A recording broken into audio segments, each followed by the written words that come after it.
you ready for your debut? Are you ready for your debut?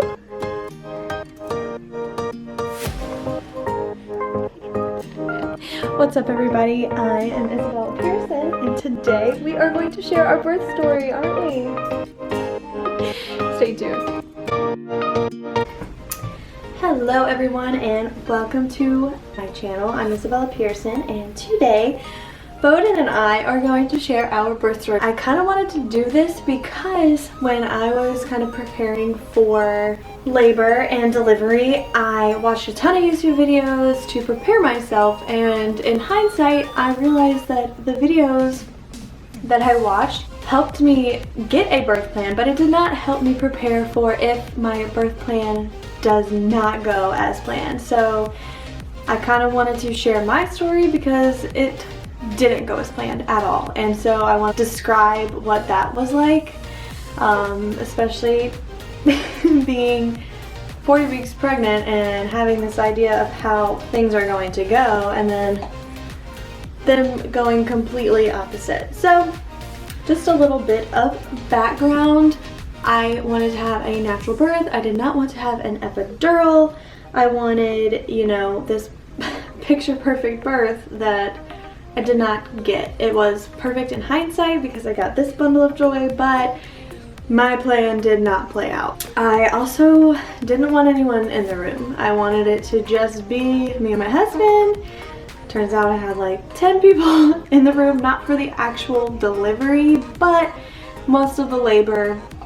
And so I'll just go ahead and jump right into the story. It was the day after our due date. My blood pressure was high. I checked it at home. We have like an electric blood pressure cuff and it was high. So I called the doctor and they want me to come in because I'm, you know, a day overdue and it's time to get things moving. So we head to the hospital. They admit me. Around 5 a.m. my water breaks on its own after I think it was the Cervidil that they put in. Might be saying that wrong, don't slaughter me. Thin my cervix out, and then my water broke at 5 a.m. Around 9 a.m. things aren't really progressing much, so they want to put me on Pitocin. When my water broke, they did notice that he had had a bowel movement in the womb. So this little stinker, yeah, in the womb, and so I think they wanted to get things progressing. Are you gonna get mad?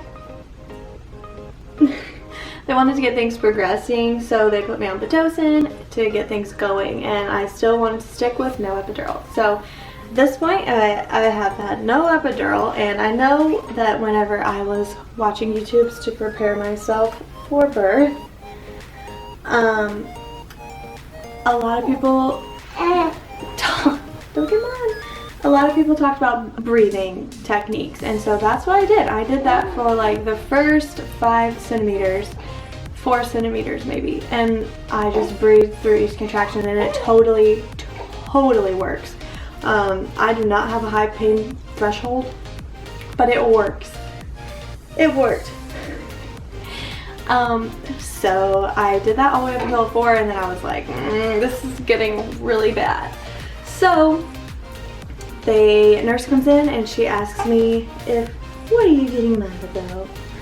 She asks me if I want an epidural, and I tell her no, but I ask like what other pain management things I could do, and so she tells me there's something in the IV and there's laughing gas. So I start with the IV, and she described that as like it would make me feel as if I had a margarita, and I knew I loved a margarita, so okay, that worked. It was short-lived though, and it really, I don't even know how long it actually worked for, but not for very long.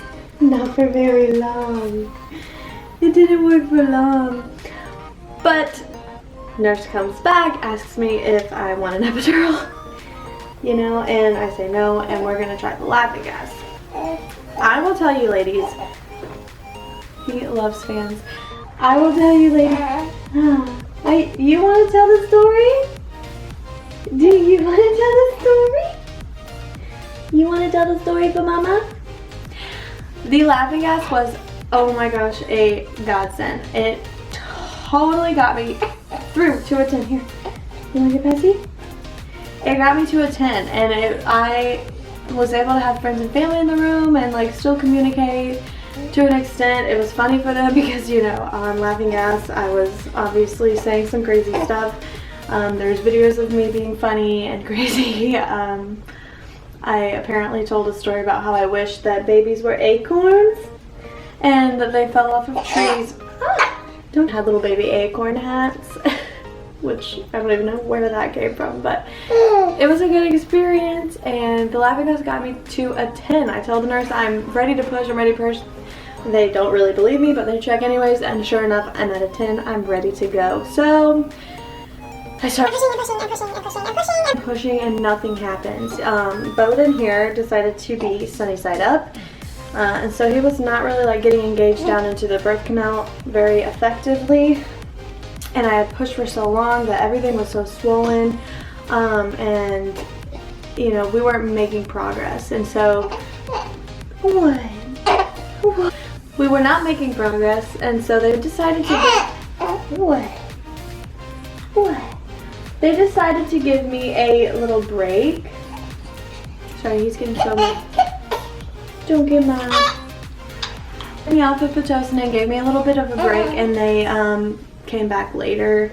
A few hours passed. They come back and they want to talk to me. So the doctor says that she thinks what?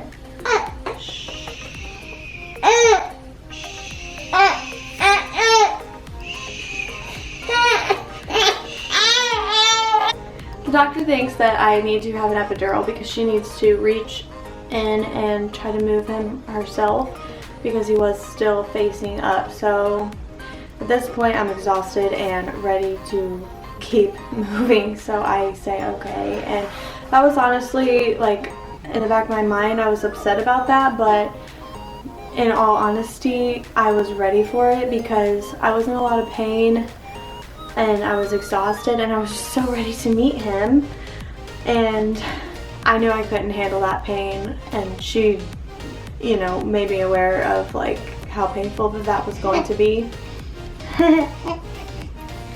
So we do the epidural, and I was totally afraid of that. I was shaking on my body, but as soon as that needle hit, I was totally still. And so we get the epidural, and then I go back in and I start pushing for another few hours, and he is just not ready to come. And so the doctor comes back with something else to tell me, and she says, oh no. She says, I think it's time for a C-section. And honestly, like, that was nowhere even in my birth plan at all, or my thought process at all. So I really was not prepared for that at all, but at this point I'm exhausted and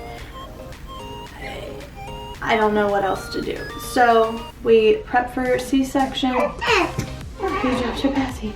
We prep for the C-section, and you know, it's all a go at this point. And we get in there and I'm on the operating table, which they don't tell you that you could potentially throw up. They told me in the operating room, but YouTube doesn't tell you that you could throw up.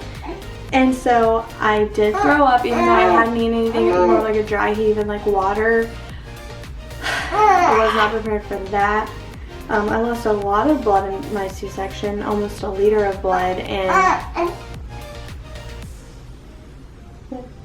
almost a liter of blood. It was okay. I was okay. Everything, the doctors were incredible. I want to tell you guys, like, just to, like, when you're pregnant and you feel those kicks and you feel those rolls, hold on to each of them, because there's a time where all that stops, and it's like, you don't know what that's like until it happens, and you don't know what it feels like to have your baby removed from your body. I don't know if it's like the same for a vaginal delivery, but when he was taken out, like, I was overcome with immense, like, emotional and physical emptiness, and you just feel totally empty, and you can't see him because you're behind a curtain. And then you hear him cry and you feel a little better, and then you see him and they weigh him and they cleaned him up and they, you know, clear his throat out. and then you see him and everything is worth it. I don't remember the pain. Like, I know I was in pain because obviously if I needed pain management, I was in severe pain, but you really do forget it all. Especially when you get this little stinker, you really do forget it all. And he has been such a joy. He's... Huh. Are you trying to have a voice? He's 2 months old now, and we have just had like the best time with him. And yes, my plan did not go as planned, but I'm just here to tell you guys, like, it's okay. Just adapt and be adaptable, because the second that you go into birth with your plan and you have no intention of adapting, you're setting yourself up to be unhappy, because like, things do go wrong. I had no idea that I would need a C-section. I had no idea that I was going to have to get an epidural or think that things would progress the way that they did. But if you have that mindset where you are okay if it does, then everything is fine and you will still enjoy your birth experience. Mine was not ideal, but I still enjoyed it. I still enjoyed every minute, and every time I think about it, I think, wow, like, what a day I had, and here I am, just... Everything's okay. It's been 2 months now. I feel really good. I'm not like 100% myself, but I feel really good. And every minute I get to spend with him, it reminds me that I still feel so good about how everything happened. And so I just want to make sure that you guys know, like, it is okay if your birth plan is now an unbirth plan, because I didn't know that it was okay until I was living it and adapting and knew it was okay. And never feel bad, like, if you tell yourself, I don't want an epidural because of this, this, and this, and this, and then you decide you want to have one, don't feel bad. Like, it's okay. Things don't go as planned, you know, especially if you had never experienced birth, like, you don't know what it's going to feel like. You don't know the pain level. You don't know your tolerance to something like that. So just... You dropped your Bessie. You just have to, like, know that it's okay if you change your plan for a non-medical reason. It's okay. And I think that was the biggest thing that got me through our birth story, was like being okay. And I'm so happy that I changed my mind and had my husband and my mom in the room, because my husband was really... He was helpful to an extent, but there's just something that your mom has been through it and she knows, so there was something comforting about having her in the room. He's getting so mad.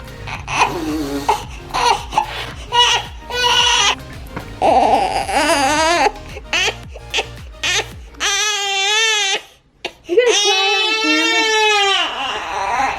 Are you gonna cry on camera? Bye, guys.